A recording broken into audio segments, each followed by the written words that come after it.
இருந்தவரும் இருக்கிறவரும் வருகிறவருமாகிய இயேசு கிறிஸ்துவின் அன்பின் நாமத்தினாலே இந்த புதிய நாளிலும் உங்கள் ஒவ்வொருவரையும் வாழ்த்தி கர்த்தருடைய ஜீவனுள்ள வார்த்தையை உங்களோடு கூட பகிர்ந்து கொள்ளும்படியாய் தேவன் பாராட்டின கிருபைக்காய் நான் கர்த்தரை ஸ்தோத்திரிக்கின்றேன். 2 கொரிந்தியர் 9:8.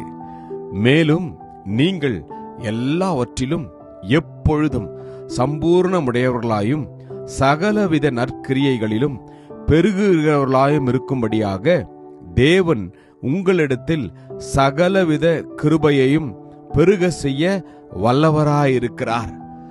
2 Corinthians chapter 9 verse 8. And God is able to bless you abundantly, so that in all things at all times, having all that you need, you will abound in every good works. Amen. கர்த்தருடைய நாமம் மகிமைப்படுவதாக.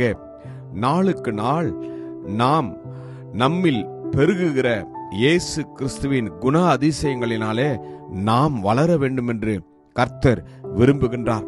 நற்கிரியைகளை செய்கிற நற்கிரியைகளிலே பெருகுகிறவர்களாய் நாம் வாழ வேண்டும் என்று கர்த்தர் விரும்புகின்றார். ஆமேன். அதற்காகவே நம்மை அவர் தெரிந்து கொண்டிருக்கிறார். அதற்காகவே நம்மை அவர் அறிந்தும் நம்மை அழைத்தும் இருக்கிறார். ஆமேன். நாம் என்ன செய்ய வேண்டும்? ஒவ்வொரு நாளும் தேவன் மேல் அவருடைய வார்த்தையின் மேல் வைத்திருக்கிற விசுவாசத்துல நாம் பெருக வேண்டும். நீங்கள் போதிக்கப்பட்டபடியே விசுவாசத்திலே உறுதிப்பட்டு ஸ்தோத்திரத்தோடு அதிலே பெருகுவீர்களாக. ஆமேன்.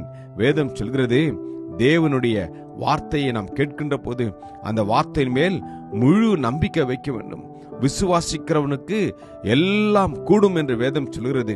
மரித்து போன லாசரு 4 நாள் ஆகிவிட்டது, நாரி போய்விடுமே, நாரி போய் இருக்கிறது என்று அவருடைய சகோதரி சொன்னபோது இயேசு சொன்னார், நீ விசுவாசித்தால் தேவனுடைய மகிமையை காண்பாய். எனக்கு அன்பான தேவஜனமே, நம்முடைய வாழ்க்கையில கர்த்தர் நமக்கு அவர் நன்மைகளை செய்ய வேண்டும் என்றால், தேவனுடைய மகிமையை நாம் காண வேண்டும் என்றால் நாம் என்ன செய்ய வேண்டும்?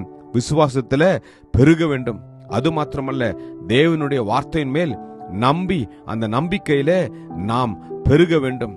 பரிசுத்த ஆவியின் பலத்தினாலே உங்களுக்கு நம்பிக்கை பெருகும்படி, நம்பிக்கையின் தேவன் விசுவாசத்தினால் உண்டாகும் எல்லாவித சந்தோஷத்தினாலும் சமாதானத்தினாலும் உங்களை நிரப்புவாராக என்று வேதம் சொல்கிறது. ஆமேன். இந்த நாளிலே நாம் கர்த்தருடைய வார்த்தையை நம்புவோம், விசுவாசிப்போம், அதிலே நாம் பெருகுவோம்.